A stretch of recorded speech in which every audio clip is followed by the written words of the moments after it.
সুন্দর করে আবার রাখার চেষ্টা করি, তাহলে তো ভাই আমি চাইবো আমার পাশের ভাইটাও আমার মতো একটা পরিচ্ছন্ন দোকান। আমি তো কোনোভাবে সেটাকে প্রশ্রয় দিব না।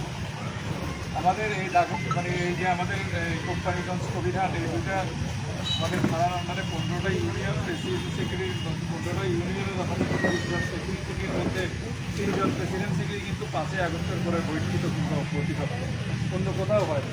আমরা এসব ব্যাপারে কিন্তু জিরো টলারেন্স করি। আমাদের অঙ্গ সংগঠনের গুরুত্বপূর্ণ ত্যাগী নেতাদেরকেও কিন্তু আমরা বহিষ্কার করা আমরা চাইব না আমাদের কোনো ভাইকে আমরা বহিষ্কার করি, আমরা দল থেকে বিরত রাখি। কারণ আজকে 19তম বছর বিএনপি বিরোধী দল, 15.5 বছর হাসিনা বিরোধী আন্দোলনে আমাদের ভাইরা খুবই কষ্ট করছে। কিন্তু আমরা চাই না এখন আমাদের কোনো ভাই নিজের হাতে আইন তুলে নিবে, নিজে নিপীড়নকারী হবে, নির্যাতনকারী হবে। যে 15.5 বছর হাসিনা ভারতের কাছে ঘৃণিত হয়েছে, সেই ঘৃণার কাজগুলো যদি এখন আমি কিংবা আমার ভাইরা করে, তাহলে আমার সাথে তাদের আর কোনো কি পার্থক্য আছে? কোনো পার্থক্য নেই। স্বাভাবিকভাবে আপনারা একটু অন্তত ভরসা রাখতে পারেন যে আমরা খোঁজখবর রাখছি। যদি কেউ অন্যায় করে থাকে আমরা সেগুলোকে মনিটর করছি।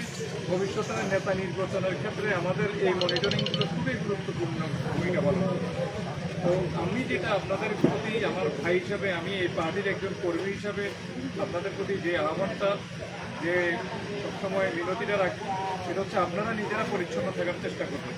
অন্য সংগঠন কী করতেছে ভাই, আমরা বিএনপিও মাফি করলাম, আমরা যখন ফুল সুইং আমাদের সমস্ত অঙ্গ সংগঠনগুলো নিয়ে যখন আমরা মাঠে যখন মানে বিচরণ করতে পারবো, কাজ করতে পারবো, অন্য কোনো কিছুই আমাদের জন্য বাধা না।